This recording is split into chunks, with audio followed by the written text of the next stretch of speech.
বাংলাদেশের নদী ও পানি ব্যবস্থাপনার জন্য চীনের কাছ থেকে 50 বছরের মাস্টার প্ল্যান চেয়েছেন প্রধান উপদেষ্টা ডক্টর মোহাম্মদ ইউনূস। শুক্রবার বেইজিংয়ে দেশটির পানি সম্পদ মন্ত্রী লি গুওইং এর সঙ্গে বৈঠকের সময় তিনি এই অনুরোধ জানান। এ সময় প্রধান উপদেষ্টা ডক্টর ইউনূস দেশটির পানি ও বন্যা ব্যবস্থাপনার প্রশংসা করে বলেন, চীন কিছু কঠিন পানি সমস্যার সমাধানে অসাধারণ কাজ করেছে। দেশটির মতো আমাদেরও একই সমস্যা রয়েছে। বাংলাদেশের পরিকল্পনা প্রণয়নে আপনাদের সহায়তা প্রয়োজন। এই সময় বিশেষভাবে তিস্তা নদী ব্যবস্থাপনা এবং ঢাকার আশপাশের নদীগুলোর দূষিত পানি পরিষ্কারে চীনের সহায়তা চান তিনি। অন্তর্বর্তী সরকারের প্রধান আরো বলেন, বাংলাদেশ একটি বদ্বীপ যেখানে শত শত নদী জালের মতো ছড়িয়ে আছে। পানি আমাদের জীবন দিলেও কখনো কখনো তা আমাদের শত্রু হয়ে ওঠে। জনসংখ্যা বহুগুণে বাড়ার ফলে পরিবেশের উপর কী প্রভাব ফেলছে সেই বিষয়ে সতর্ক থাকতে হবে।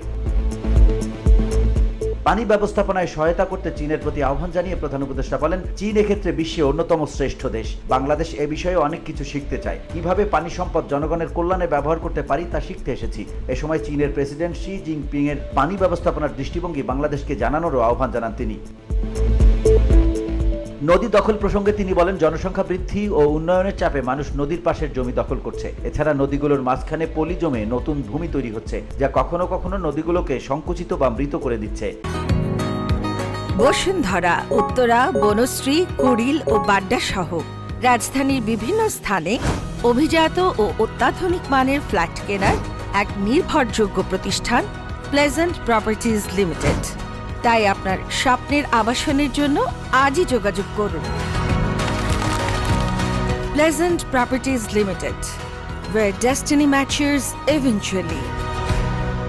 তখন চীনের পানি সম্পদ মন্ত্রী লি গুইং বলেছেন, পানি ব্যবস্থাপনার ক্ষেত্রে উভয় দেশ একই ধরনের চ্যালেঞ্জের মুখোমুখি। বাংলাদেশের 85% মানুষ বন্যপ্রবণ অঞ্চলে বসবাস করে, যা দেশটির পানি ব্যবস্থাপনাকে আরো জটিল করে তুলেছে। এ সময় বাংলাদেশকে প্রযুক্তিগত সহায়তা ও বিশেষজ্ঞ পরামর্শ দেওয়ার প্রতিশ্রুতি দেন তিনি। VOD Bangla news desk.